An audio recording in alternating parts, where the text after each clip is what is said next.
Bad Brad Berkwitt Show is all about moving humanity forward and fighting for democracy. And remember, folks, every act of kindness is a little love we leave behind. Hey, folks, the man with the pinky ring and the New York thing. Forget about it. Bad Brad Berkwitt. And welcome to the Bad Brad Berkwitt Show on the Ringside Report web TV channel. My guest today returns to my show for his 7th appearance in almost 4 years. It is truly my paisan. We don't always agree on politics. The mutual respect is always there. In fact, he's the only Republican that I can talk to because the few I did know still support Trump, and I'll never talk to them again. He's the founder of Skybridge Capital and host of the popular podcast, Open Book. Ladies and gentlemen, please welcome back to my show, the Mooch, Anthony Scaramucci. Forget about it. All right, Anthony. Well, first of all, welcome back to your 7th appearance on my show. Well, it's always good to be back. You know, I always make time for you, my man. I'm a huge fan. I appreciate it. Look, what we're going to do is I'm going to read some stuff. The first talking point's a little lengthy, so bear with me because there's a lot of context I want to put out for my viewers and then ask you the question off of that. First one. On your second appearance on my show back on November 17, 2020, which is amazing because we're only 30, 35 years old here, which, doesn't seem like it was that long ago, right? You said 74.2 million people voted for Trump, which is over 12 plus million more than the first time. We have to give them an off-ramp. Well, just 50 days later, that rotten bastard, lying grifter, and treasonous traitor Donald Trump caused an insurrection based on a lie that the 2020 election was stolen. Capitol Police had the shit kicked out of him. Trump never acknowledged those heroes, and his MAGA cult still constantly attacks them. Some of those who attacked the Capitol were military veterans, and I believe at least one was still on active duty. Some were former police officers. To this day, you still have vets and police officers, like we just saw in Michigan, who still support a treasonous traitor in Trump. Your beloved late Uncle Sal was a World War II vet. Your Uncle Anthony, another World War II vet who fought in D-Day battle, who you're named after. And your late father was a Korean War veteran. On my side, my great-grandpa Frank Amantia was a World War I vet. My grandfather Joseph Campanella was a World War II vet. You know I was in the Navy. We all took oaths to the Constitution to defend our country from foreign and domestic enemies. I mentioned our military service, which I will address in my question off of this talking point shortly. Recently, I saw an NPR with Christian Ampur where you said we need to connect with the MAGA voters. You have veterans and police who are endorsing Trump who shitted on the Constitution that all the people I mentioned, your family and mine, took an oath to, and not even after January 6th, they still support him, and millions of people still support Trump as well. So here's my question off of that talking point, Anthony. Why would you think we need to connect with these people who are gone forever and not focus on independence, people who make ridiculous statements like President Biden and Donald Trump are one and the same, and some, not all, but some of Gen Z who need to be educated against the far-left nonsense of the Democratic Party that President Biden is Genocide Joe and doesn't care if innocent Palestinians get killed, which is bullshit. So I mean, it's a really always, which is the reason why I love coming on your show. It's a really good question, and it's a thoughtful place to start. So I think, and I've been reading, and I'm going to recommend to you and your viewers and listeners and followers, I've been reading lots of Lincoln lately. Because we think about our country right now, we think about what's going on in the country, and there are elements of strife and tribalism. And some people say, well, it's a civil war. There's a potential civil war. There's a new movie out, frankly, about a civil war in the United States. And so I went back, historically looked back at what happened during the Civil War, and I'm actually comforted by it because it was way worse during the Civil War. But what had to happen in order for the nation to heal from the Civil War is we had to reunify. You had to get people in the South to rethink about and re-sign on for the Union. Now, Reconstruction failed because of Andrew Johnson and the death, the unfortunate, untimely assassination of Abraham Lincoln. But, and I'm not saying it would have been a perfect reconstruction, but at least there were thoughts put into it. And so I think a big element of what's going on is there's a lot of disenfranchised voters, and there's a little bit of a culture war going on. I hate the radical right. I hate the radical right. I could go off on it. I could spend several hours on your podcast describing why I dislike it. But I also dislike the radical left. Now, they don't represent to me the existential threat to the American Republic or the democracy, but I'm not in love with the culture wars. I'm not in love with my son getting punched in the back of the head by hooligans, and there's no policing anymore of that, and that people can go in and out of people's houses or in and out of drugstores and rob them and pay no consequences and go right back out and rob again.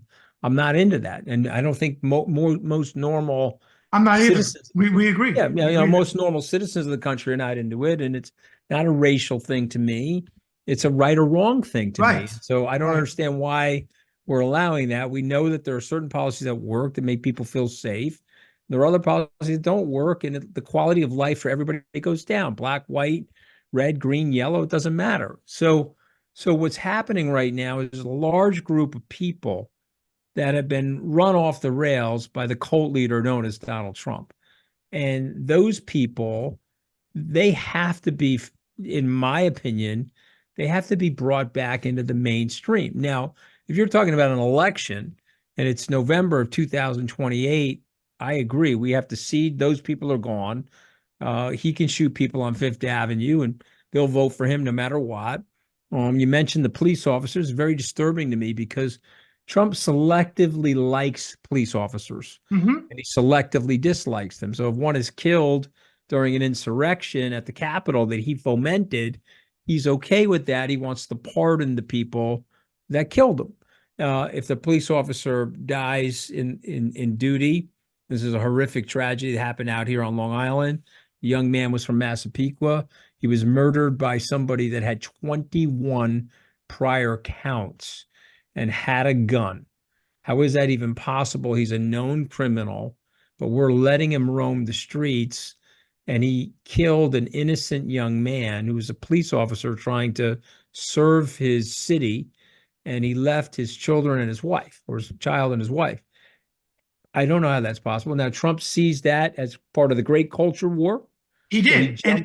I'm sorry? And the right lied, Anthony, and they said that he paid for the mortgage, and it was proven Trump did not pay for the mortgage. No, but he doesn't pay for anything. So we both know that. And he also went there because Biden, Obama, and Clinton were at that thing. That was all planned. That's an absolute tragedy. I understand that. And that was unfortunate timing for President Obama and President Biden to do that event. It was planned for 6 months, and it just happened to be bad timing. And it was bad. But Trump, you know what he does. He did that on purpose to compete with them, and it's disgusting because he doesn't care. He doesn't care about that young man. Right. He doesn't care about that young man's family. Right. He doesn't care about the police officers that were hurt or wounded or killed in the insurrection. He doesn't care.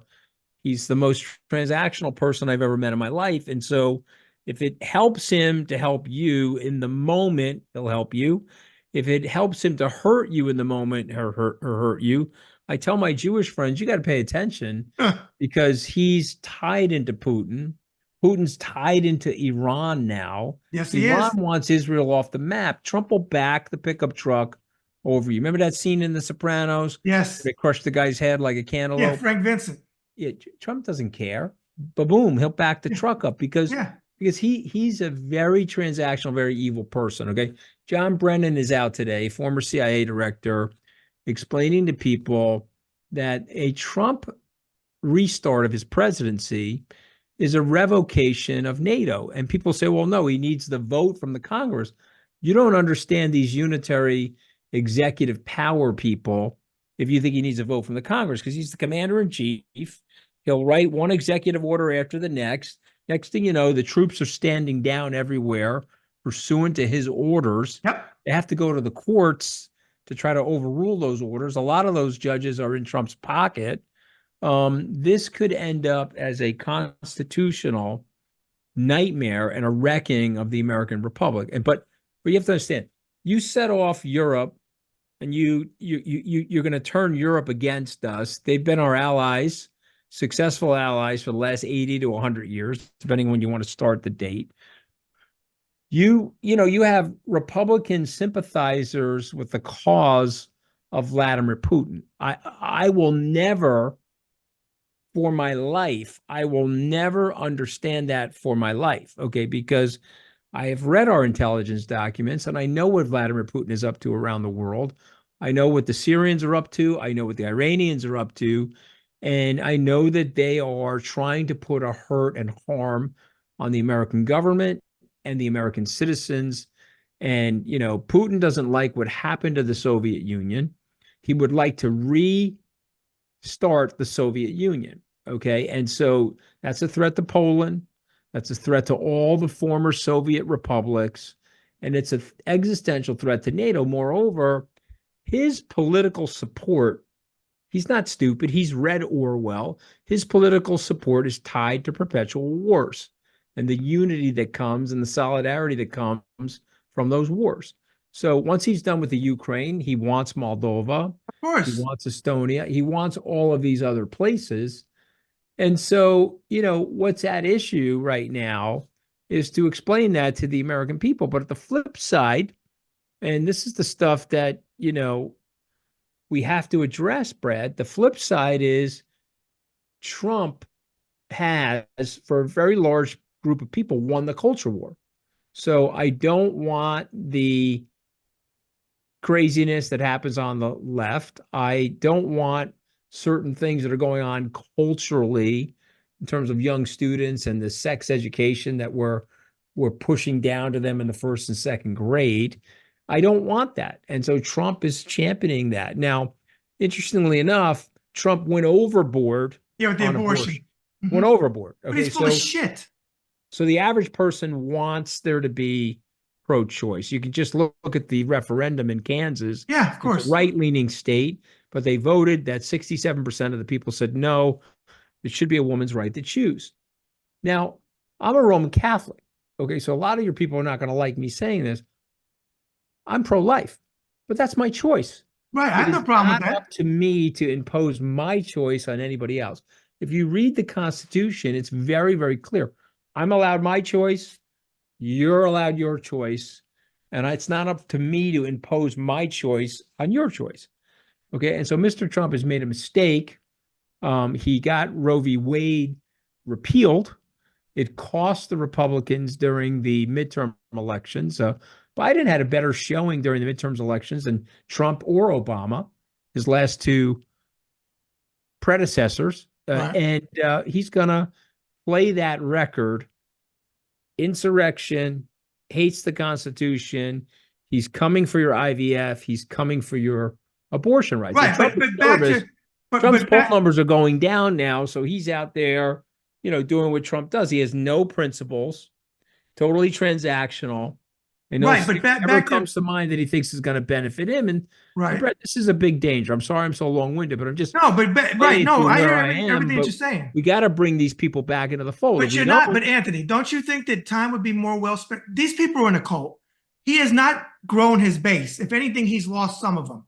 We don't know how many he's lost because of January 6th. We don't know because fucking mainstream media doesn't cover this the right way either, and they disgust me too. I don't care if it's not as bad as Fox News, but the mainstream media doesn't do right either. That's why I try to have facts on my show. Well, they report that he raised $50 million over the weekend at an event. Do you think he raised $50 million over the weekend? No. You know why I know he's lying? Because his lips moved and they ran on it. Everything is a lie. Let's see what happens when disclosures come out, if they even come out, how much he really raised. He said 50 because it was 2 times the amount that they raised in New York at 25 million. But this is what I want to ask you back to the question. So you still want to try to peel them off. Don't you think it's more important to hit those people, the independents that are still on the fence, or the ones that say that Trump and Biden are one and the same and they're not? Yeah. I agree. No, I'm not. Look, we have a 7-month war ahead of us. Okay. Right. And so we have to convince a group of independents, and primarily women, and likely specifically suburban women, yes, that their best choice, if there's 2 choices, Trump versus Biden, their best choice for their families, their best choice for their children, their best choice for the sanctity of the institutions of the democracy are Joe Biden. That's what we have to convince those people of. I'm not saying we're going to be able to do that, but I think we're going to be able to do that. And I think we have two things going for us right now. Number one, Joe Biden is raising money. Mr. Trump actually really is not raising money. And as a result of being able to raise the money, he's got a ton of people in the swing states and a ton of field offices open. And number two, these two people, these two enterprises known as Joe Biden and Donald Trump are known entities for 5 decades in the United States. This is not like Barack Obama's on stage and we're being introduced to Barack Obama and it's a getting to know you tour. These are two very known entities. Therefore, a race like this, in my opinion, is a get out the vote race. And Mr. Trump just does not have enough people if it's a full foot race to get out the vote. So, okay. All right. That's my opinion. Okay. All right. Want to read this? We'll talk about it on the other side. Yep. You're currently still a Republican. In your Yep. party, you either have two groups. This is my opinion. You either have two groups. One is the insane, treasonous traitor MAGA wing, who thinks Russia is okay, and the others who are not full-blown MAGA, but do not speak out against the MAGA wing or Trump because of fear of being primary or threats to their family's safety, which make them complicit to the treason going on in local, state, and federal elected offices. Mitt Romney is leaving, and honestly, he was timid at best. I know you know this, but I want to remind the viewers that during the Trump transition, he went to New York City to kiss the ring of then-President Donald Trump over dinner at Gene George's restaurant in New York City on November 29th, 2016, because he wanted the Secretary of State job and spoke glowingly afterwards about him, only not to get the job that he was never going to get because Trump never forgets how people ran him down and Mitt Romney told the truth during the election. And for the MAGA, they're going to come on here and attack me because they can't stand that I talk about their boy. We only deal with facts. You see the picture there? That's Romney and Smile. I would say I remember. Yeah, I remember. I know you remember very well. So my question off of this talking point is this. If Trump drops dead tomorrow after his 7th Big Mac, it silenced his bullshit. But his ideology does not go to hell with him in the Republican Party with several traitors in it that support Putin. How does your party, Anthony, who once was against Russia, but many are now for, ever get back to the party, say, of Eisenhower, Reagan, or Papa Bush? So this is the question. This is the question of questions, you know, and I don't know the answer to the question. So here's the only thing I can say to you as an entrepreneur. Entrepreneurs believe in they can take 0 to 1, meaning they can start with nothing and turn it into something. And so a cynic would look at it and say, Ant, forget it. This is never going to happen. These MAGA people are cuckoo for coconuts and they're off the reservation. Okay. And this is never going to happen. Okay. But I'm an entrepreneur. And so I look at it and say, okay, I believe, again, rightly or wrongly, I believe if the head of the snake is cut off and Donald Trump is gone, there might be younger or hipper or less hateful leadership in a new generation of people that can rise to power. And I know what these people are like, Brad. If Mitt Romney, that gentleman that you just showed in the picture, won in 2012, the configuration and the construction of the Republican Party here in 2024 would have been totally different. Trump would have been a non-entity. Barack Obama, and he's very mad about this because he knows what I'm about to say is true. Barack Obama caused Donald Trump. I'm going to tell you why. Joe Biden wanted to primary Hillary Clinton. Barack Obama stopped that, prevented it from happening. He had to deal with the Clintons, and he told Joe, stand down. It's Hillary's turn to run for president. And so Biden didn't run. But if Biden ran, he would have beat Hillary Clinton and gone on to beat Donald Trump, no Donald Trump. And so now we have an 81-year-old Biden dealing with a 78-year-old Donald Trump. And Donald Trump would have never ran again. So where do you base that on? I'm not asking you for your source, but because the story was always he didn't run because of the death of Bo. No, no, no. That's well documented. If you get some of these hardcore Democrats, you got that one blonde woman that you invite on all the time. She hates my ass. Just ask her.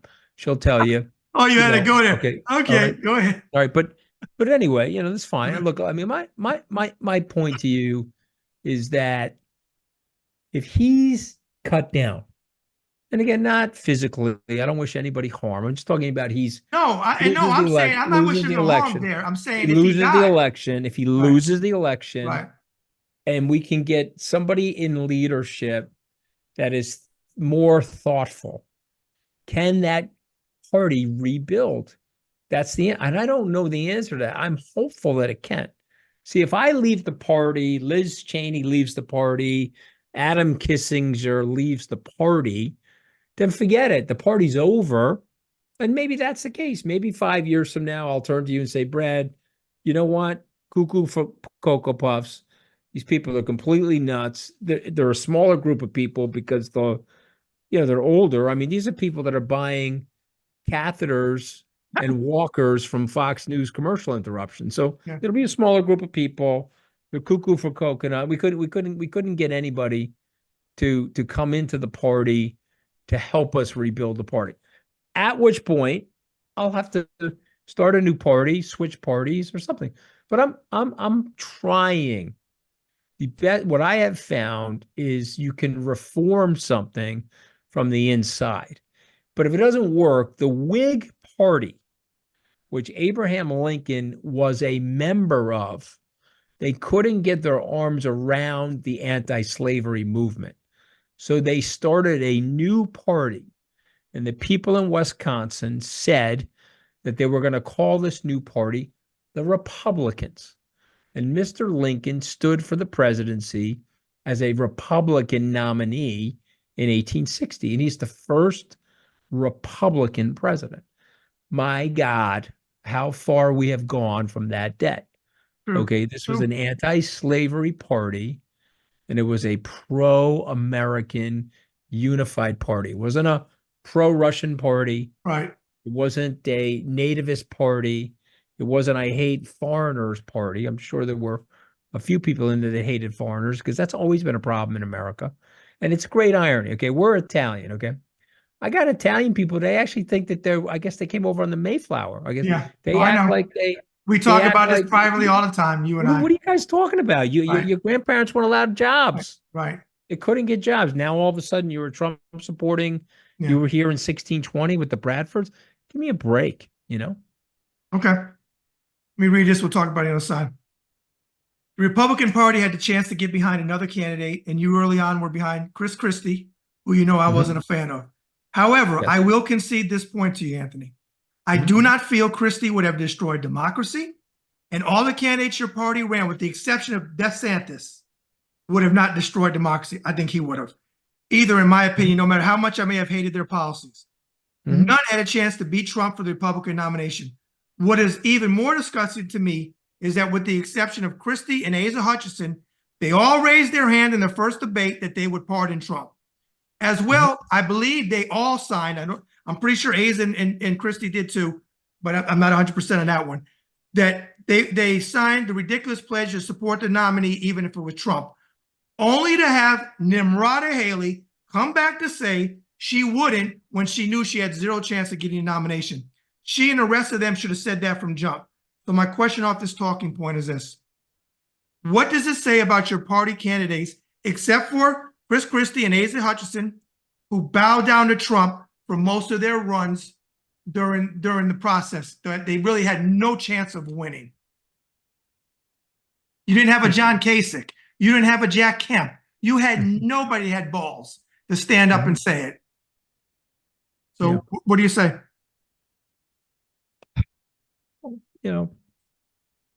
They're politicians, Brad. You're not a politician. You're a principled guy. You got a backbone. You got a steel backbone.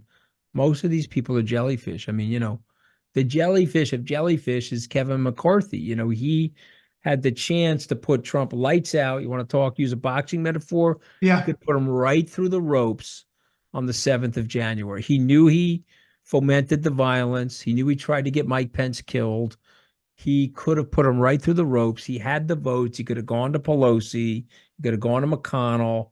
They could have impeached him right then and there and finished him, and he would not be on the political stage now. Yep. But instead, Kevin, after saying mean and nasty things justifiably about Trump, and Mitch McConnell flew down to Mar-a-Lago to be obsequious with him. Yep. Kissed the ring.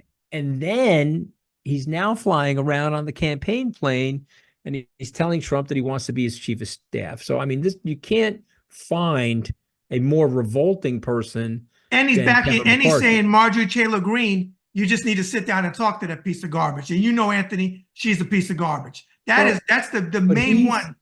The main one. Saying that because she is a Trump lover. Right. And she's wearing all that Trump garb. And he's signaling to Donald Trump that he's on side. He's going to say and do whatever it takes to be part of Force MAGA. Okay. But here's the other thing about him. Okay, so there's good and bad news about that, right? So the bad news is he's a spineless weenie. But the good news is he's also a spineless weenie. So if someone else got the power and was benevolent and was a great leader and was a unifier, all of these spineless weenies would fall in line. Okay. You think Kevin McCarthy would be acting like this if there was a president, Mitt Romney? There's no way. No, and look, I was not a fan of Mitt Romney, but I do believe, and like I said, where I concede to you, that even the candidates that your party ran, which I thought were the worst candidates could possibly run, that they wouldn't, with the exception of DeSantis, would have destroyed democracy. Look, I don't like Mike Pence. I call him Mike Penis because I can't stand him. He acts like a dick here in this state that I live in. But the truth of the matter is, he did the right thing on January 6th, but I'm not giving him too much credit because people forget that he also tried, Anthony, to find ways to overturn the election. He just couldn't get there. And he finally realized, and he talked to Dan Quayle, and Quayle said, you need to do the right thing, of all people, Dan Quayle. So I think you said this earlier, but I'm going to ask you this question. It's a agree or disagree question, but I think you did answer it earlier in our conversation.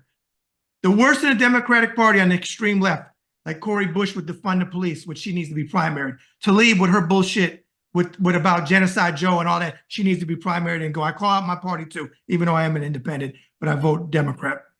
Do you think the worst of the left is equal to the worst of the right when it comes to democracy and recognizing that January 6th was an insurrection, as bad as they are? So I answered that. And I thought so. But they're very bad. They are misguided. They have a weird view of bail reform. They have a weird view of socialism. You've had 150, 160 years of failed socialist policies globally. You talk to these urban, radical woke left leaders. They're searching for a more perfect form of communism in places like Chicago, New York, or San Francisco, all of which are complete abject failures. They've destroyed the quality of life of millions of people to try to prove some kind of point that I don't even know what they're trying to prove. So if you're a rich white kid and you do something wrong, your parents can pay the bail money so you get out on bail. So if you're a poor kid and you do something wrong, well, then you should have no bail. That's the justification for the no bail laws. So raise the bail to $10 million then, or $20 million. Okay, my point is, if you're rich or poor and you're breaking into people's houses or you're stealing things off the shelf, you've got companies that are leaving New York. You have companies that have shut down in San Francisco. So, the crime rate's lower. The crime rate's lower by 20%, but 20% of your stores closed. So your crime rate is lower, but you don't have any business anymore.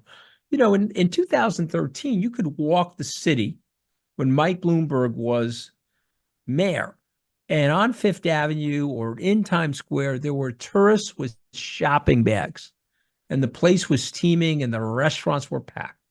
Now, I understand COVID has impaired things, but people do not feel safe. Okay, I own a restaurant in the middle of Times Square. Our sales are down 35%. It's a great restaurant, good food. We can't get it going because you have to step over. I have to hire security to man the front door to say, geez, I'm really sorry. You can't panhandle in front of the restaurant.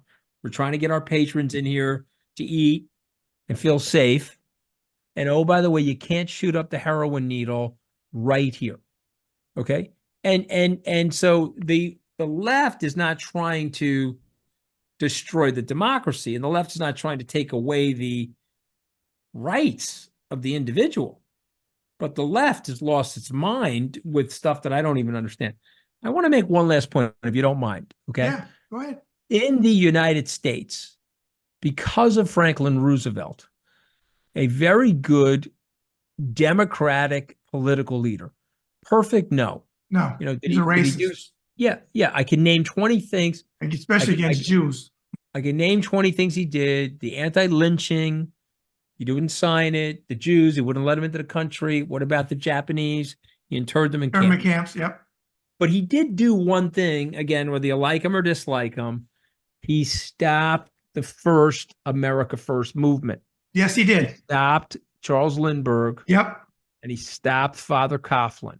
So in the United States, we have no institutional memory of fascism, no hereditary memory. So if you go to the UK, if you poll the UK, say, okay, you're an American citizen, Donald Trump versus Joe Biden, 75% of the people say Joe Biden, 25 say Donald Trump. And that's more or less throughout Europe. Why?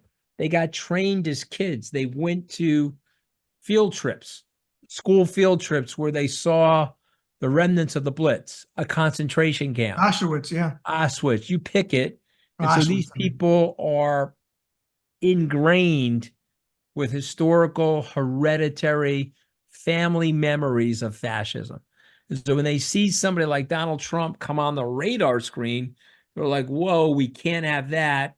And as Mark Esper, you can like or dislike Mark Esper, has said repeatedly, I'm a Republican. I will accept policies from Joe Biden that I disagree with in order to protect the country from the existential risk to the democracy by Donald J. Trump. And so for me, I think it's a very, very clear thing. I said this to you on our first podcast. I was wrong to support him. There's nothing I can do. I can't go back and change that. I can explain why I did it. I can explain what I was thinking at the time that I did it.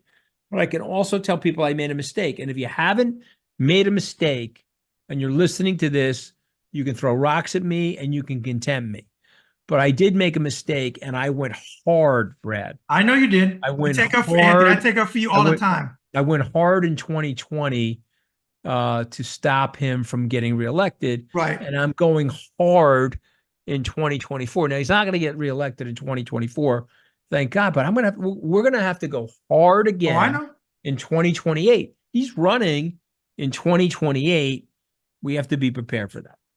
Well, why do you think I went after that idiot? I call him Joe Papsmear, the guy that played that clip of you, from years back when you were with Trump. Yeah. But he's the fucking idiot. But here's the thing. What does it gain them? Here's the thing. I do these MMF videos where I go after them, I roast them, and I go after them in my way with facts, but with a lot of curse words. And it's actually the curse words that probably made them go viral because it's got people's attention. Here's the thing. I've had thousands and thousands on the left say you speak with my language with curse words as well. But everyone on the right that attacks me, which I see them assholes do it with you too, all those paid for blue checks are the ones Elon gave, they never come back with substance. They don't come back and tell me, well, you know what? Donald Trump did this. Because to their shocking, and I've said it on my show before, I've been asked. I said, they asked me the question, well, is there anything you would give Donald Trump credit for? I said, yeah, if you're going to be fair, Operation Warp Speed. It was under his presidency, he got the vaccine up. But he don't want to talk about it because the one time he did that at a rally about getting vaccinated, they basically booed him off the fucking stage. And he never said that shit again, even though him, Melania, and Barron were vaccinated before they left the White House. So I hear what you're saying. I want to make this point and ask you a question. I've told you privately many times, because I know several people I respect at your company, Skybridge Capital, that I've worked with over the years. Your company, even though you don't like our definition of woke is a little different, but okay, your company represents America, this is my opinion, with diversity and inclusion of all. But your Republican Party does not. How do you reconcile this? And you're very compassionate, and I'm not being funny, I mean this. Yeah. Anybody that comes on this video, what I'm saying about Anthony right now, I mean it. You're very compassionate, and you're one of the most intelligent people I know. I know what you do with your company because I deal with some of your employees over the last 4 years, men and women, and of all different shades and all different everything else. How do you, being the person that you are, because you don't pull no punches, how do you reconcile that you do it in your company, but the Republican Party is not inclusive, they're exclusive? Yeah. And they should be the other way. So this is the big thing going on. Like, this is the fight between Mark Cuban and Elon Musk. And, listen, in my opinions, I'm going to share my opinions. You have to understand that we are products of our environment. So when I was at Harvard Law School, there were smarty pants people there. I'd look at them and like, I know you think you're smart, but there's kids from my neighborhood that are putting in sheetrock right now that are smarter than you. Okay. They were smarter than you in high school. They just didn't have parents that were as educated or had the money your parents had. And so now the father put in sheetrock, they're putting in sheetrock. And so it would be remiss of a society not to create pathways of opportunity for people of all races, colors, and creeds. Because and I know that you're rich, your father named a library after himself at a school, you're going to end up at that school. You know that. I know that. But now there's a kid that's poor. You don't have that same opportunity. No school's named after him. His father didn't name one. How does this guy get on? And so you have to create pathways of opportunity. So this is where I would say to you, this is the issue. The Republicans right now, in my mind, are a failed party of white, aging males, old people. They're a failed party. Very few females are represented in that party. Some will say Lara Trump. It makes me laugh. You know exactly what I'm talking about. But there's the opportunity for reform. That's the opportunity. And I'm telling you, the country does better with a strong two-party system. Absolutely. Reagan enjoyed his relationship with Tip O'Neill, and vice versa. There are opportunities. Bob Dole and Newt Gingrich, as flawed as they may be, in weird ways, they helped Bill Clinton. Okay, they provided a foil for Bill Clinton, and they did what our founders expected these people to do, was reach a consensus and bridge a compromise. You now have, because these parties have created these machines of gerrymandering and money flow, that you have 94% incumbent reelection rate.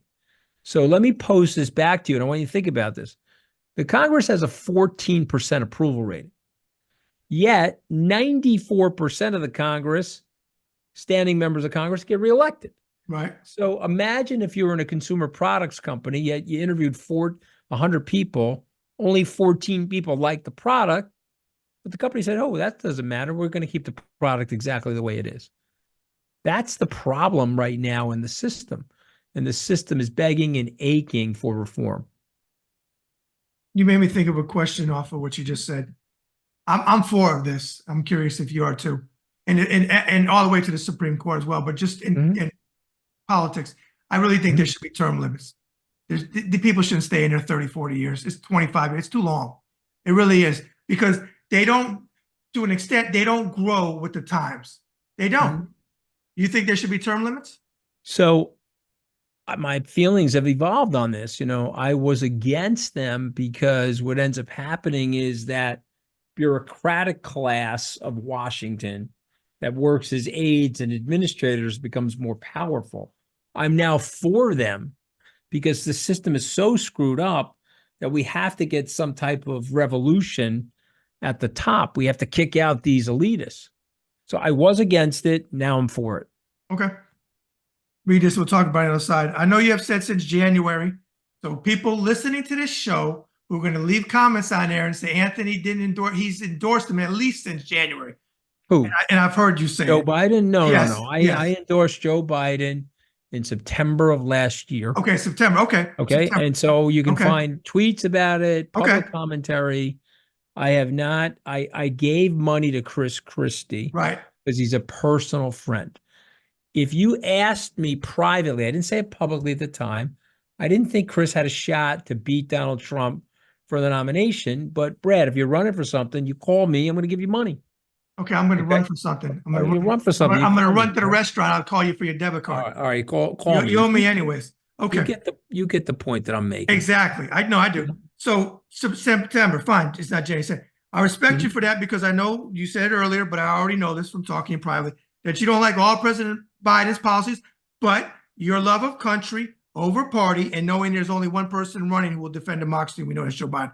I just described how you feel. What I want to know from you is this: how do you look at people you have known for years in business and other areas that are willing to vote for Trump after January 6th and the damage he has done to a country we both love? No punches pulled. Gotta tell, I mean, this is the craziest thing ever to me. So to me, if I was running the Biden campaign, I would be showing clips of the insurrection. I would try to get uh I would try to get the tape that Mark Meadows has. I would try to get that out there as quickly as humanly possible. I would be running that day and night. And I would be on my knees praying that independents that saw that would say, okay, there are two choices. There's parts of Joe Biden I don't like. There might be parts of Donald Trump that I don't like. But we have one guy that's for the democracy and for the institutions of the American Republican system. And I'm more worried that that could come down with this lunatic. What I don't understand, and I got to throw this back to you. Hopefully you can answer this for me because I can't figure it out. If you had 50 people work for Trump inside the administration, and they are patriotic Americans, Rex Tillerson, Mark Milley, Mark Don't say Esper, Kelly to me. I'm not a Kelly fan. H.R. McMaster, forget about Kelly. Just pick the other 39 people. Right, I know. Okay. There are 40 plus people that said no to Trump, right? That have said, hey, I work for this guy. He's batshit crazy. He is not the right person to be the president of the United States. And therefore, under no circumstances am I going to endorse him. Mike Pence, you can like or dislike Mike Pence. I know he's from Indiana. He was the guy's number 2. He was on the ballot with him. He says there's no possible way that I could endorse Donald Trump to be the president again. I mean, who could be closer to the vortex than that? And yet, the MAGA people say, oh, those are a bunch of losers. Rhinos. They all have Trump derangement syndrome. Okay. Someone's got to explain that one to me. I can't figure that out. Because if I said to you, I'm driving this car, I worked for the car company, and the car is going to fall apart, I think people listen to that. Yeah. But I worked for this political person. He's batshit crazy. Oh no, you have Trump derangement syndrome. I'm voting for the guy. Okay. Anthony, you have people that listen to Trump when they said it was Antifa and Black Lives Matter attacked the Capitol. And the easiest way to dispel that for me, and I've done it on my show a dozen times, is he waited for 187 minutes to do absolutely fucking nothing while cops got the shit kicked out of him. Even those scumbags that took the Capitol, they were getting the shit kicked out, not just by the cops, by their own group stepping over him. He said, and I quote, "We love you, go home." Do you think the same peaceful protesters that he wanted to be shot and he had them tear gassed when he did the Bible stunt would be Antifa or Black Lives Matter? But nothing. This makes Jim Jones, this makes Heaven's Gate, this makes the Branch Davidian look like all rank amateur cults. And that 30 or 35% that he controls, we're going to see the numbers when it comes to election time. They have not. They refuse. They will not. They were Thelma and Louise off the fucking cliff with this guy. I can't explain it other than, I understand that people were disfranchised. I get it. But this guy never cared about you. Eminem says it the best. He's the only one he doesn't attack is Eminem. He speaks a great game, but he doesn't care about you. They donate $20, $40, $60 to him, right? Do they get invited to Mar-a-Lago? Do they get invited to go golfing with him? Do they get? No. Do their wives go shopping with Melania? Nobody gets nothing. Howard Stern has the best commentary. You're giving him money. He hates you. Right. He doesn't want anything to do with you. He's a status sinking star effer. He has no interest in you. None. Doomsday question. Yeah. He wins. What happens to America? Well, the country's at risk. It happens to America. That whole Heritage Foundation movement moves in. They install a lot of unitary executive power people. He has a military stand down order in NATO. It opens up the space for Putin to invade some more countries. The Ukraine gets crushed by the Russian army. The Israelis will probably get destroyed by the Iranians. You'll have tariffs. He's saying he's going to jack the tariffs 50, 60%, which will crush the American consumer. He doesn't understand the budgetary process. He ran up a $8 trillion deficit last time. He'll run that again. He'll weaken and crush the US dollar. It'll be a bloodbath for the democracy. He will expand executive powers. And, you tell me he tried to stay in power after losing an election last time. So why have one? Well, this why is what have an election? right. And this is what I'll say to you about that too. I had a little humor, but I'm being serious. So when you're on the list and you go to prison first, and I'm lower on the pecking order, and I'll be there too eventually, especially the way I've been talking about him lately and going viral. Make sure that I have a good cell, and at least I get something. I want it to reflect something like in Goodfellas. I want the lobster brought in. I'm going to be in trouble for sure because, he said publicly that he wants revenge. Yeah. He said publicly he wants to use the FBI as a Gestapo. People he said that to are like, he doesn't even know what the word Gestapo means from the historical context of the menacing nature of the Gestapo. Yep. But we'll see. Okay. Last question, Anthony. Yes, I sir. don't know. What is as of today, April 9th, 2024, what is your hope or your message for humanity? Well, it's a great message. I think Trump does get defeated. I think that we have a major amount of things that are going to hit humanity that are positive. Okay, we're going to figure out ways to solve for climate change. We're going to figure out technologically how to help people with their health and in terms of specialty drugs for them personally. We're going to solve a lot of different problems that we have right now. And in 15 or 20 years, the movement with artificial intelligence, I think is going to make us way more productive. I think it's going to be used relatively safely. I don't think it's going to harm us like people think. And I think we'll be sitting it's here. harming us now, though, with these fake ads with Biden and stuff.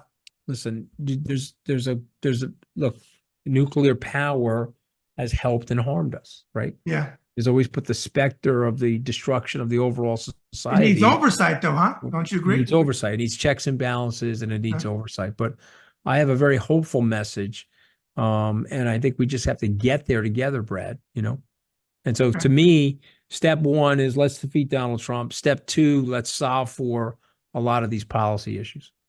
Okay. You always welcome my show. Oh, tell them where to find your podcast. Well, it's called Open Book, and I interview authors. I had Garrett Graff on about the UFO phenomena. I've got Gary Bass coming on to talk about the end of the Second World War and the war crimes that took place in Japan. I've got Ken Follett on, legendary thriller writer. I've had Daniel Silva. I've had a whole host of different people come on the show that I'm very happy about, and it's finally starting to take off. It's not quite as successful as your shows, but it's getting. Hush. You got a lot of followers. And folks, all those books are not just for display. Sometimes it's just for show. I can tell you that Anthony reads these. I read them. I mean, there's a box you do. back there. I got to put the ones that I've read in that box and give them away to the local library. Good for you. Oh, library, good deal. One other thing I'm going to give you a chance to do. I want you to brag on your daughter. Tell the viewers about. Well, I mean, sweetie, listen, she's a professional singer. She's had the opportunity to play Christine for Phantom of the Opera for Andrew Lloyd Webber, Sir Andrew Lloyd Webber. She's a soprano accompaniment for Mr. Andrea Bocelli. And she's coming to New York to audition for a lead, fingers crossed, on a play that I'm not allowed to mention, but say a prayer for her. Hopefully she gets that part, but she's an accomplished singer and a very hard worker. Good. I know you're a proud papa. All right, brother. I I'm always wishing thought. you the best. All right, brother. Thanks for coming on. Take All care. right. God bless. Brett, thanks for having me. All right, take care.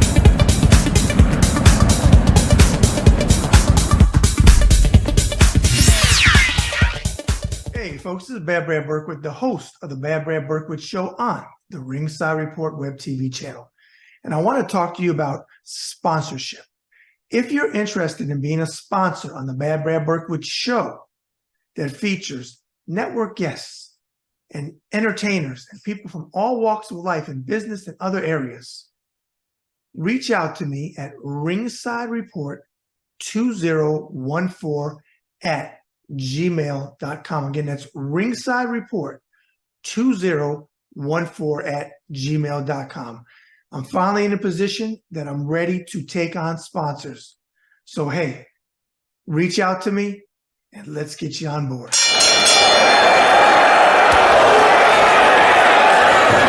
I want to talk to you about my book, Boxing Interviews of a Lifetime. If you watch my show, The Bad Brad Berkwitt Show, you know that I love doing 360 conversations with all types of people. Well, I made my bones in boxing over a quarter of a century ago, interviewing world champion boxers, people in the sport, and entertainers that love the sport of boxing, which led to my induction into the Florida Boxing Hall of Fame in June of 2021. And that's the ring that you see me wear all the time on my show. Well, if you like to pick up my book, Boxing Interviews of a Lifetime, go to authorhouse.com. Again, it's authorhouse.com. And if you would like to get it personally inscribed or inscribed for somebody that you're sending it to as a gift, you can reach out to me and we can arrange for something as well.